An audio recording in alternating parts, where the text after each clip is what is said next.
항상성 원리, 정서 이론, 그리고 방어 모델입니다. 프런치의 모델이 의미론과 기재 이론을 동시에 포함하고 있고, 프런치의 가장 근본적인 가정들 중에 하나가 항상성 원리라는 사실을 고려할 때 보다 분명해집니다. 항상성의 원리는 브로이어의 히스테리아에 대한 연구에서 처음 등장했습니다.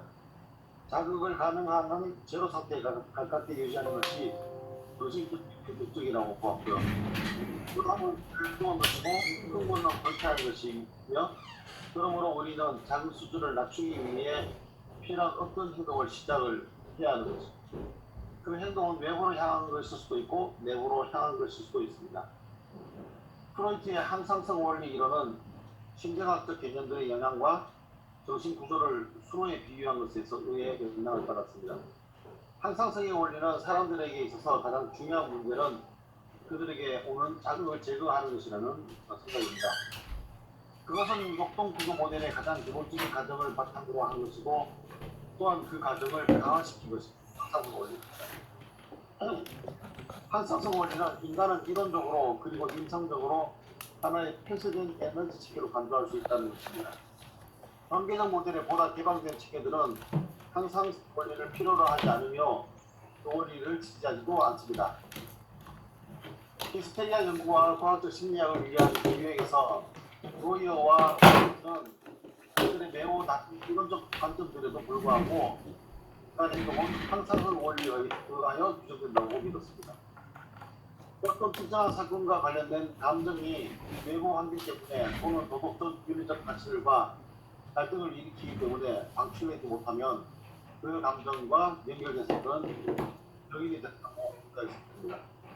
프로이트가 제안한 치료 방법은 이러한 이론적 과정으로부터 직접적으로 생겨난 것이고, 그는 의학적 기억들을 회복함으로써 카타르시스를 가능하게 한다고 생각했습니다.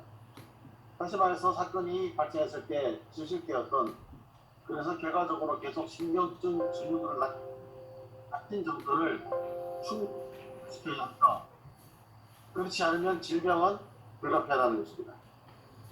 프로이트는 자신의 전 생애에 걸쳐서 그의 이론 안에 항상성의 원리가 가지고 있는 위치를 재조정했습니다. 꼭 모델이 완전하게 명료화되기 이전에는 항상성 원리에 의해 지배받는다고 믿었던 정신적 에너지의 양은, 다시 말해 방출을 필요로 하는 자극들은 바로 감정들이라고 생각되었습니다.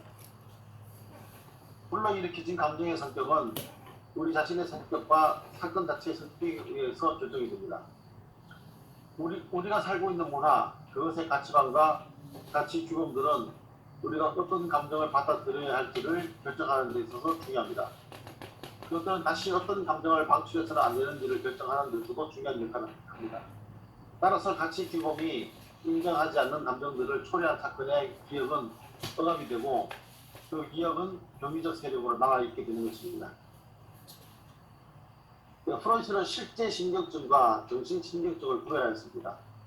실제 신경증에는 불안신경증, 신경쇠약에 속합니다. 프로이트는 실제 신경증의 발병 원인을 환자의 현대생활에서 나타나는 성적 기능 장애 탓으로 돌렸습니다. 그는 이러한 실제 신경증이 생기는 기제를 성적 물질의 축적과 그에 따른 화학적 변형 때문이라고 생각하겠습니다. 이 과정을 생리적인 것으로 이해해 주었습니다. 프로이트에 있어서 정신분석 치료의 대상이 되었던 것은 정신신경증입니다.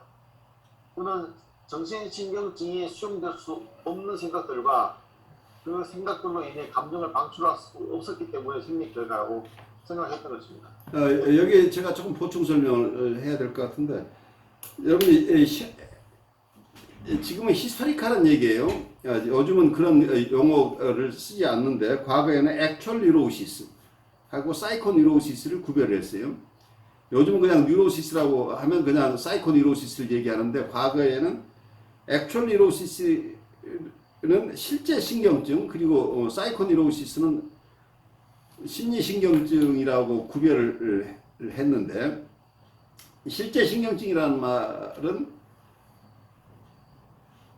현재 과거에 어떤 억압된 것과 관련되는 게 아니고, 그리고 어린 시절에 있었던 어떤 억압과 연결돼서 그것 때문에 지금 어떤 신경증이 발생한 게 아니라고 보는 거예요. 현재 성생활의 어려움 때문이라고 봤어요. 한쪽에서는 과다한 성생활을 하는 거나 지나치게 금욕적인 생활을 할 때 이 두 가지를 다 이런 성적 생활에 건전하지 않은 이런 상황에 있을 때 일어나는 게 실제 액츄얼 뉴로시스다 이렇게 봐서 이것은 생리적인 현상으로 본 거예요. 그래서 성적 욕동이 충분하게 어떤 분은 지나치게 금욕을 하는 경우에 금욕적인 삶을 사는 경우에 어떠면 이때 리비도가 방출되지 않으면 리비도가 케미컬하게 변한 게 불안이라고 봤어요. 그 불안이라고 하는 것 자체가 리비도가 방출되지 못한 리비도가 바뀐 게 불안이라고 초기에 봤다는 얘기예요. 그래서 이 이론은 나중에 바뀌어요. 바뀌지만 초기에는 그래서 이게 불안신경증이고 또 하나는 과다하게 성생활을 하는 경우에 신경쇠약에 걸릴 수 있다. 그래서 신경쇠약하고 이렇게 건전하지 않은 성생활하고 연결시켜서 봤던 이런 과거의 개념들입니다. 그렇지만 여기서 프로이드는 아까 얘기한 액츄얼 뉴로시스라고 하는 실제 신경증은 성적 물질의 축적과 그에 따른 화학적 변형 때문이라고 봤다는 게 생리적인 것으로 봤다는 얘기죠. 생리적으로 뭐 봤기 때문에 이게 심리적인 이슈라고 보지 않았다는 얘기예요. 그래서 정신분석 치료 대상은 정신신경증, 사이코뉴로시스다 이렇게 봤는데 이 사이코뉴로시스를 설명할 때 본인이 수용할 수 없는 생각들과 그것 때문에 감정을 방출할 수 없었기 때문에 생기는 게 정신신경증이다라고 본 거죠. 그러니까 정서를 방출할 수 없었던 감정을 방출할 수 없었던 것은 그 생각 자체가 도저히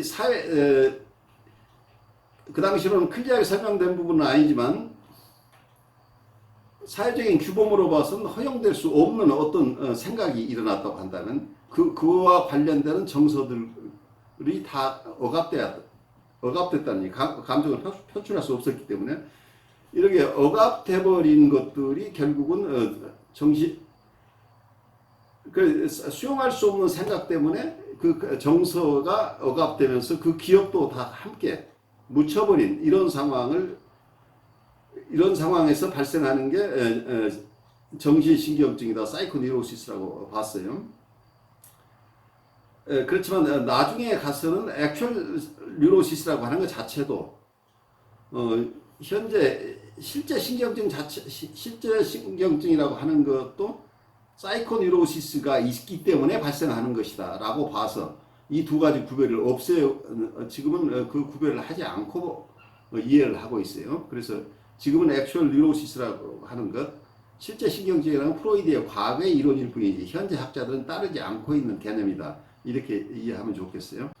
트라우마 외상에 대해서 수용될 수 없는 생각은 나중에 그와 관련된 기억들과 함께 제거되어 분리된 정신적 내용물을 형성합니다. 그러나 그 생각들이 맨 처음부터 분리되어 있었던 것은 아닙니다. 그것들도 처음에 사고의 주류와 소통되고 있었음이 틀림없고 그렇지 않다면 그 생각들을 배제시키려는 갈등은 일어나지도 않았을 것이기 때문입니다. 외상적이라고 할 수 있는 것은 바로 그 갈등의 순환적이라는 것입니다. 프로이트는 이론의 첫 단계에서 수용 불가능한 생각들과 그로 인한 갈등은 그것들의 원천이 무엇인지와 상관없이 병리적인 것으로 간주했습니다. 히스테리에 대한 연구에 이어서 출판된 일면의 논문들에서 프로이트는 정신신경증을 일으키는 원인으로 어린 시절에 경험한 성적 유혹이라는 개념을 도입했습니다. 억압된 기억의 핵심은 사춘기 이전에 성기 부분에 실질적인 자극이 주어졌던 초기 사건으로 이루어져 있으며 그것들이 현재의 경험 속에서 나타나는 증후들의 원인이라고 생각했던 것입니다. 프로이트의 초기 이론에 있어서 성의 위치는 순수하게 임상적 경험에 기반한 것입니다. 완성된 욕동 구조 모델에서 성의라는 것은 모든 인간 행동을 유발하는 동기적 힘으로 작용하고 있다고 보았습니다.